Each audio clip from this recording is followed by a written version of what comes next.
Komisi Pemilihan Umum Kabupaten Takalar, distribusikan logistik Pilkada Takalar, dan Pilgub Sulsel 2024. Pada kloter pertama ini, logistik didistribusikan untuk 5 kecamatan, yaitu Tanah Keke, Galesong Utara, Galesong, Polong Bangkeng Timur, dan Polong Bangkeng Utara, kata Kepala Subbagian Keuangan, Umum, Logistik KPU Takalar, Ridwan. Logistik yang dikirim adalah kotak suara yang telah berisi surat suara, bilik suara, tinta, bantalan, paku, tali tis, dan dokumen-dokumen. Sebanyak 7 mobil truk digunakan KPU untuk mengirim logistik pada kloter pertama ini. Dan sebanyak 6 kapal digunakan untuk mengirim ke Kepulauan Tanah Keke. Ketua Bawaslu Takalar, Neliati mengatakan, pihaknya telah melakukan pengawasan melekat, distribusi logistik dari sejak tahap pengepakan. Seluruh petugas Panwas, dari kecamatan sampai desa ditugaskan untuk memastikan logistik JNI bisa sampai dengan aman selamat, tambah Nelly.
Apa-apa yang menurut Bawaslu perlu diperhatikan dan dijaga baik-baik oleh KPU Takalar? Ya, jadi tentu Bawaslu melakukan imbauan-imbauan terkait kerawanan-kerawanan yang bisa saja terjadi pada distribusi logistik, dan kami sudah melakukan pengawasan sejak dari produksi, kemudian pengepakan sampai dengan distribusi hari ini. Jadi beberapa hari yang lalu sudah dilakukan pengepakan dan kami selalu melakukan pengawasan melekat terhadap proses yang dilakukan oleh KPU dan jajarannya, dan kami memastikan bahwa semua logistik masuk dalam logistik, yaitu dia sesuai dengan jumlah yang dibutuhkan per TPS.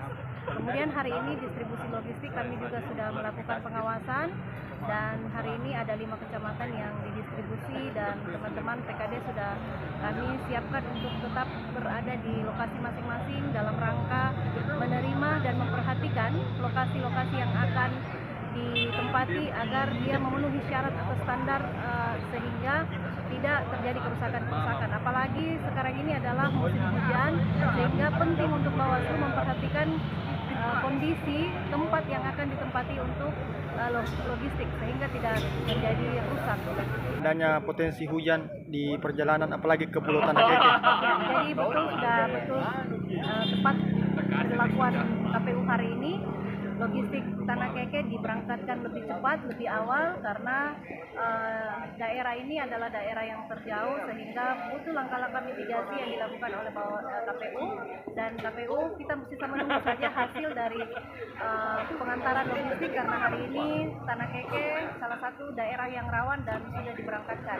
Kami sudah memantau dan meminta kepada teman-teman PKD dan Panwascam untuk memperhatikan lokasi yang akan dituju sehingga bisa terdistribusi dengan baik dan keamanannya terjaga sampai hari H.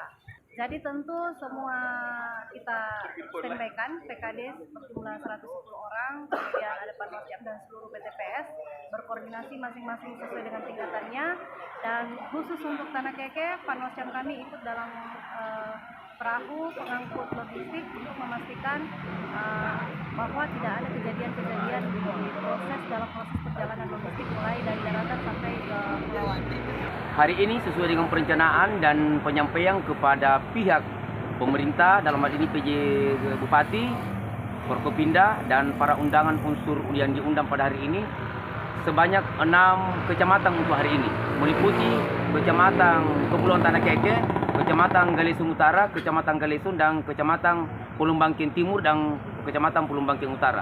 Ada 5 kecamatan ini yang terdistribusi sesuai dengan jadwal sebanyak 55 desa dan TPS 218 TPS, 436 kotak suara, dan kami dahulukan 5 kecamatan sesuai dengan arahan pimpinan bahwasanya kita mitigasi terkait dengan cuaca yang agak ekstrim.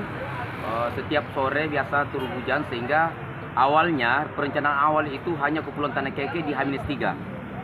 Ternyata pihak pimpinan KPU sudah berkoordinasi dengan pihak Pemda, dalam hal ini PJ Bupati bersama para unsur Forkopimda, ada TNI Polri bersama Ibu Kajari dan Bawaslu. Itu berkoordinasi terkait persoalan ada tambahan untuk H-3 ini meliputi kecamatan terjauh.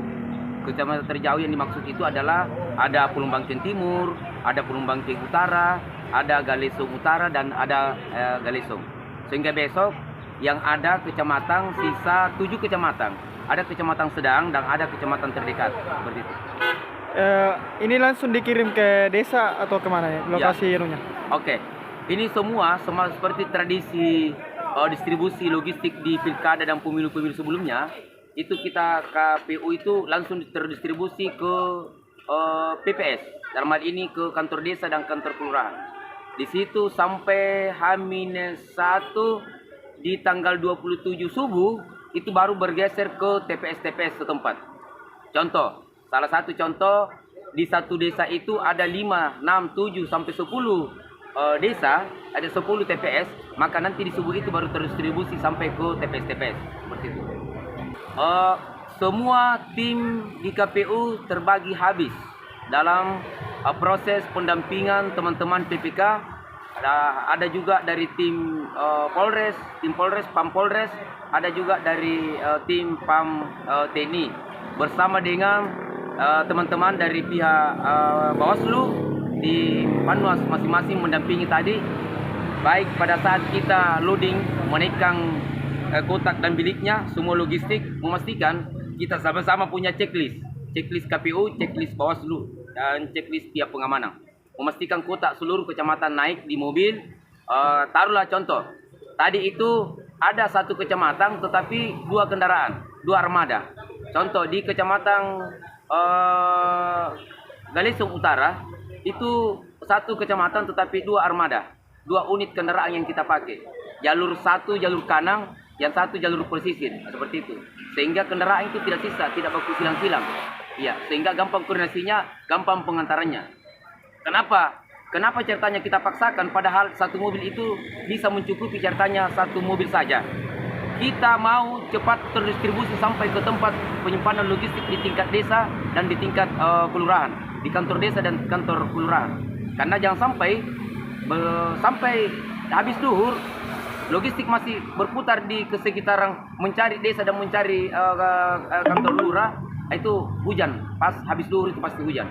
Sehingga kami mau pastikan sebelum hujan sebelum jam 12 semua terdistribusi ke tempat-tempat desa dan kelurahan. Download Tribun X sekarang, menghadirkan lokal menjadi Indonesia.